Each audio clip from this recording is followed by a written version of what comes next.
Hello प्रिय बच्चों, Parashar Hindi classes में आपका एक बार फिर से स्वागत है।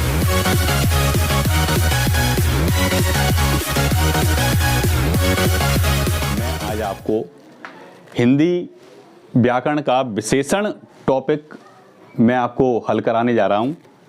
आप ध्यान से सुने, देखें। सबसे पहली बात है बच्चों, विशेषण कहते किसको हैं?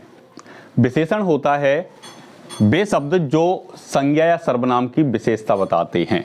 मैं आपको बता दूं, वे शब्द जो संज्ञा या सर्वनाम की विशेषता बताते हैं, वे विशेषण शब्द कहलाते हैं। विशेषण शब्द किसे कहते हैं? वे जो संज्ञा या सर्वनाम की विशेषता बताते हैं उन्हें विशेषण शब्द कहते हैं। तो ये होगा विशेषण की परिभाषा। अब मैं आपको बता दूं कि विशेषण के साथ रहता है विशेष्य। विशेष्य को आप जानते हो? विशेष्य किसे कहते हैं? विशेष्य कहते हैं जिसकी विशेषता बताई जाए, जिसकी विशेषता बताई जाती है उसे हम विशेष्य कहते हैं। संज्ञा और सर्वनाम विशेष्य कहलाते हैं। संज्ञा और सर्वनाम की विशेषता बताने वाले शब्दों को विशेषण कहते हैं। जिसकी विशेषता बताई जाती है तो ऐसे संज्ञा या सर्वनाम को अपन विशेष्य कहते हैं। जैसे मैं यहीं पे आपका इस चीज को क्लियर कर दूं, जैसे नीला आकाश शब्द है, नीला आकाश।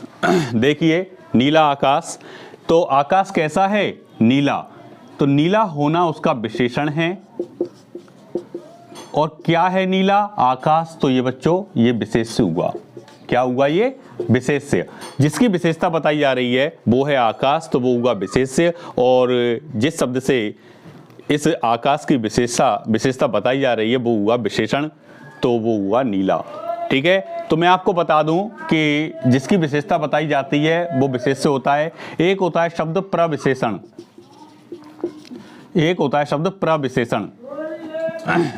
विशेषण क्या होता है? प्रविशेषण होता है कि जो विशेषण की भी विशेषता बताता है, जो विशेषण की भी विशेषता बताता है उसे हम प्रविशेषण कहते हैं, जिसे हम विशेषता की बताते हैं। रोकिए। तो मैं बच्चों आपको बता रहा था प्रविशेषण किसे कहते हैं? ऐसे विशेषण की जो विशेषण की भी विशेषता बताए, जैसे जो विशेषण की भी विशेषता बताता है उसे हम प्रविशेषण कहते हैं। जैसे राम सुंदर लड़का है, जैसे मैंने वो लिखा राम सुंदर लड़का है। ठीक है, ध्यान दें आप, राम सुंदर लड़का है। तो लड़का यहाँ संज्ञा है जातिवाचक, राम व्यक्तिवाचक संज्ञा है, राम सुंदर लड़का है। तो सुंदर होना उसका विशेषण है। लड़का कैसा है? सुंदर। तो सुंदर विशेषण है। लेकिन यदि मैं आपको बताऊं कि इसका प्रविशेषण कैसे बनेगा, इसको अपन प्रविशेषण के साथ कैसे लिखेंगे कि राम के बाद में सुंदर से पहले यदि हम बहुत लगा दें, बहुत, कि वो लड़का है, सुंदर लड़का है, वो कितना है कि राम बहुत सुंदर लड़का है। एक तो होता है राम सुंदर लड़का है, एक मैंने कहा कि राम बहुत सुंदर लड़का है। तो ये बहुत जो विशेषण सुंदर की भी विशेषता बता रहा है वो हुआ प्रविशेषण। ध्यान दें आप, विशेषण, विशेष्य, प्रविशेषण। आपसे पूछा जा सकता है परीक्षा में प्रविशेषण कैसे कहते हैं? ऐसे शब्द जो विशेषण की भी विशेषता बतलाते हैं तो वे प्रविशेषण कहलाते हैं। ठीक है बच्चों, आप इसको नोट कर लें।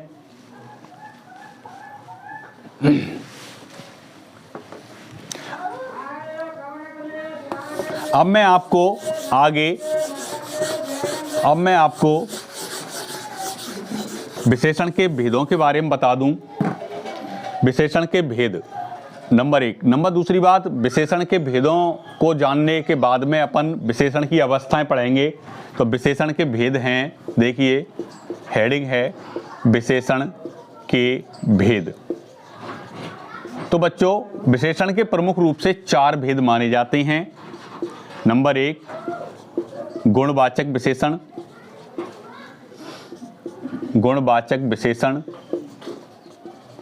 नंबर 2 संख्यावाचक विशेषण। कौन सा? संख्यावाचक विशेषण। नंबर 3 परिमाणवाचक विशेषण। कौन सा? परिमाणवाचक विशेषण। और नंबर 4 सार्वनामिक विशेषण। कौन सा विशेषण? सार्वनामिक विशेषण। आप ध्यान से सुने, आप ध्यान से इसको देखें, नोट करते जाएं बच्चों, परीक्षा में आपसे इनमें से प्रश्न पूछा जाएगा। तो मैं आपको बता दूं 4 प्रकार के विशेषण होते हैं प्रमुख रूप से। वैसे तो इनको 6 माना गया है, लेकिन मैं व्याकरण की दृष्टि से इनको प्रमुख रूप से 4 भेदों में ही माना गया है। नंबर 1 गुणवाचक विशेषण, नंबर 2 संख्यावाचक विशेषण, नंबर 3 परिमाणवाचक विशेषण और नंबर 4 सार्वनामिक विशेषण। अब आप ध्यान दें, गुणवाचक विशेषण। गुणवाचक विशेषण सबसे बड़ा विशेषण है कि गुणवाचक में आता है कि कोई गुण है, जैसे भला, बुरा, कायर, डरपोक, वीर, ये सभी गुण गुणवाचक विशेषण में ही आते हैं। लंबा, मोटा, चौड़ा, पूर्वी पश्चिमी, दक्षिणी, उत्तरी, ये सभी शब्द गुणवाचक विशेषण के अंतर्गत ही माने जाते हैं। भला लड़का, राम एक भला लड़का है, वह एक बुरा व्यक्ति है, वह कायर पुरुष है, वह डरपोक आदमी है, वह वीर साहसी व्यक्ति है। ऐसे जो विशेषण के रूप में प्रयुक्त होते हैं वे शब्द, तो वे गुणवाचक विशेषण के अंतर्गत ही आते हैं। जैसे कोई रंग हो, लाल, पीला, हरा, नीला, जैसे नीला आकाश, तो ये गुणवाचक विशेषण था। चमकीला आसमान, तो आसमान कैसा है? चमकीला, तो वहाँ भी गुणवाचक विशेषण है। ठीक है। लंबा आदमी, मोटा आदमी, ठीक है। और पूर्वी हवाएं, पश्चिमी हवाएं, ये सभी गुणवाचक विशेषण के अंतर्गत ही माने जाते हैं। ठीक है। नंबर 2 पे आता है संख्यावाचक विशेषण। संख्यावाचक विशेषण मैं आपको बता दूं कि ये 2 प्रकार का माना जाता है। नंबर 1 होता है निश्चित संख्यावाचक, निश्चित और अनिश्चित।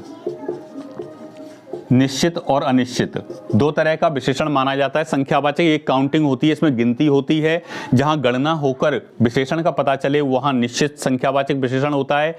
वहां जो निश्चित संख्या होती है, जैसे 1, 2, 3, पहला, दूसरा, जैसे दोनों,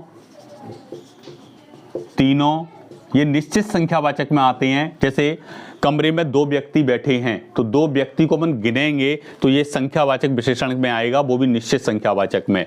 पहला आदमी अंदर आया, तो पहला आदमी का मतलब संख्यावाचक विशेषण, वो भी निश्चयवाचक संख्यावाचक विशेषण।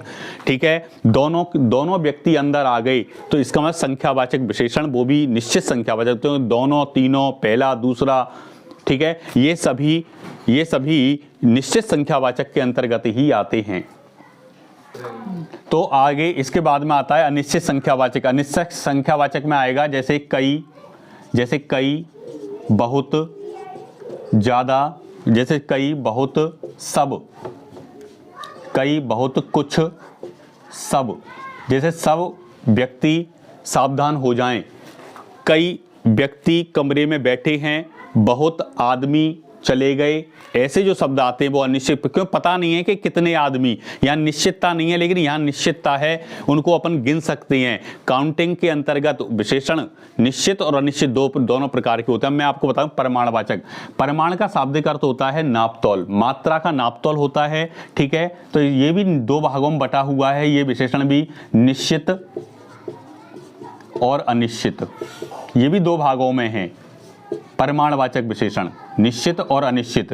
निश्चित परिमाणवाचक में जैसे 1 किलो, 5 लीटर, जैसे 5 लीटर, 4 किलो, 4 मीटर, ऐसे निश्चित हो, 4 मीटर कपड़ा, 5 लीटर तेल, 1 किलो आलू, तो ये निश्चित परिमाणवाचक विशेषण के अंतर्गत ही आएगा। अनिश्चित परिमाणवाचक के अंतर्गत क्या आएगा? कम, ज्यादा, अधिक, आदि, ये ऐसे शब्द जो आते हैं तो वो अनिश्चित परिमाणवाचक में। 2-4 किलो आलू, तो 2-4 पता नहीं कितने, अनिश्चित है।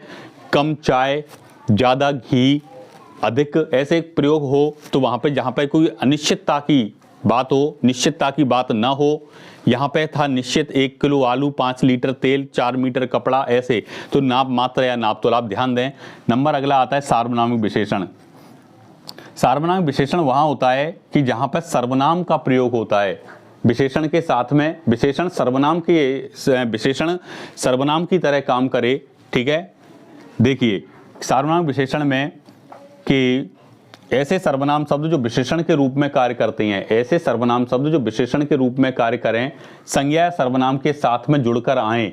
जैसे जितने भी सर्वनाम हैं आप जानते हैं सर्वनाम 6 प्रकार के होते हैं, तो उनका प्रयोग यदि संज्ञा और सर्वनाम के साथ हो रहा है तो वहां पे सार्वनामिक विशेषण हो जाएगा। जैसे वह लड़का, वह लड़का, वह सर्वनाम है लेकिन लड़का के साथ आ रहा है तो सार्वनामिक विशेषण हो गया।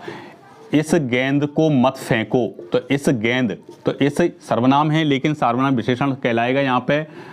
उस मैदान, उस मैदान में, ऐसे वाक्य कोई आ रहा है तो उस, तो ये भी वहीं पे चला जाएगा, ठीक है। सार्वनामिक विशेषण में ऐसे जो शब्दों का प्रयोग है सर्वनाम, ऐसे सर्वनाम शब्दों का प्रयोग जब विशेषण के रूप में होता है तो वहां पे सार्वनामिक विशेषण कहलाता है। अब मैं आपको बता दूं इसके अलावा 2 अन्य और भेद हैं इसके। एक है व्यक्तिवाचक विशेषण, एक व्यक्तिवाचक विशेषण, और एक है भिन्नतावाचक विशेषण। भिन्नतावाचक विशेषण, भिन्नतावाचक विशेषण आप ध्यान दें इधर। व्यक्तिवाचक विशेषण में क्या होता है, व्यक्तिवाचक विशेषण में जैसे व्यक्तिवाचक संज्ञा जहां होती है उस विशेषण का प्रयोग किया जाता है। जैसे जोधपुरी जूती, ऐसे जो शब्द आते हैं, जोधपुरी जूती, जोधपुरी जूती, जैसलमेरी साड़ी, जैसलमेरी साड़ी, ठीक है, और बीकानेरी भुजिये। यहाँ व्यक्तिवाचक का प्रयोग हो रहा है इसलिए यहाँ व्यक्तिवाचक विशेषण को मान लिया जाता है ऐसे में। और भिन्नतावाचक के चिन्ह हैं हर एक, हर एक आ जाए शब्द, प्रत्येक आ जाए, प्रत्येक, हर एक, इन शब्दों का प्रयोग भिन्नतावाचक विशेषण के अंतर्गत होता है। जैसे प्रत्येक व्यक्ति को सूचित किया जाता है तो यहाँ पर भिन्नतावाचक विशेषण होगा। आप ध्यान से इसको अच्छे से नोट कर लें और आप हमारे चैनल को पाराशर हिंदी क्लासेस के नाम से है ये चैनल हमारा। मैंने आपको बहुत शॉर्ट एंड स्वीट के रूप में और विशेषणों का परिचय कराया है। आप अच्छे से, और आप पाराशर हिंदी क्लासेस को लाइक करें, कमेंट्स करें, सब्सक्राइब करें। धन्यवाद।